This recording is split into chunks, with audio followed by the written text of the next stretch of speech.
Welcome back. When Senator Paul was asked a question about the choice between guns or butter, he really used that to really get into a conversation about the budget, the budgeting process, and the sequester. We are borrowing $1 million a minute, so we don't have money really for either. But what we've decided is that and this is really what happens in Washington, there is an unholy alliance, and it's very quiet and hush-hush. They don't want you to know this. We pretend that there's a right and left dispute, when in reality, behind closed doors, they shake hands and you get both guns and butter. You always get guns and butter.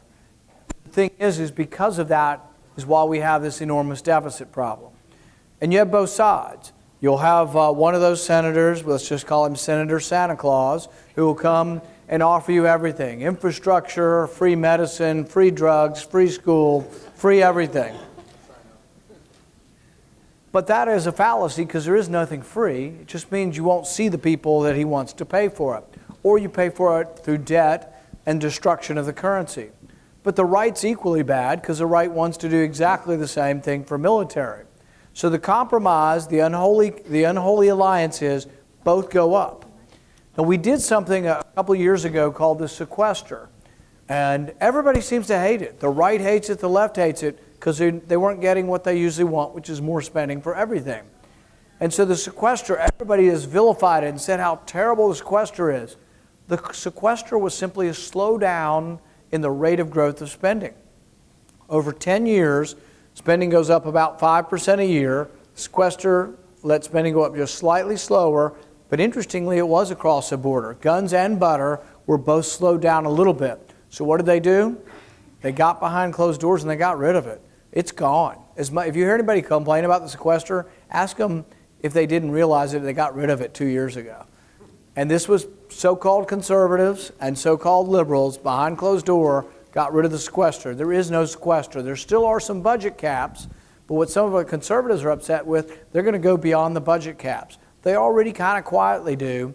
They have something called OCO, Overseas Contingency Funds, and they take money and they don't count it in the budget, but it's for the military.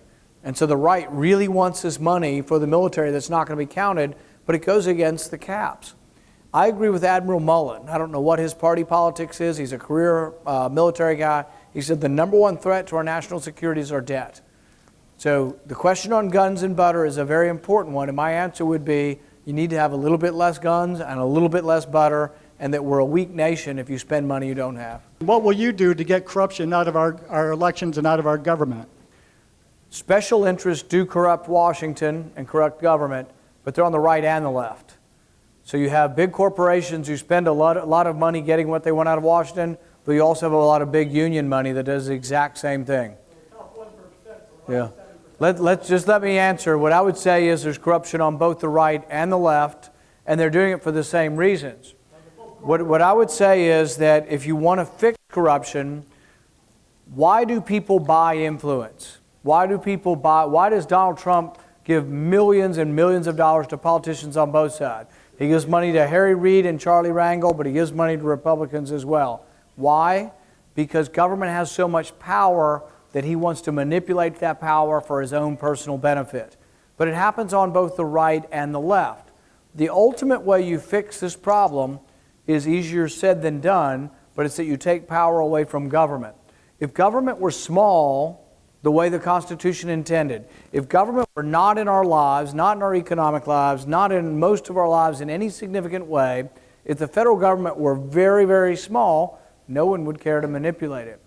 In the meantime, since government is not small, government is enormous and large, one of the ways that you could control some of the folks who try to buy and sell politicians like Trump, one way you could control them is anybody who gets a government contract should be limited in what they can do with the money or what they can do, period. So I would have rules on lobbying and giving money by anybody who receives government money. But this would have to include corporations and unions. You're never going to just say, oh, the unions are all golden boys and the corporations are bad, or vice versa. So really, if you want to fix the problem, what I would do is make government smaller, and in the meantime, if you get billions of dollars for government contracts, I think I'd put in the contract that you would voluntarily give up your right to lobby and to give political contribution. When we return, we're going to continue our conversation focusing on comments that dealt with sort of social issues and justice in America.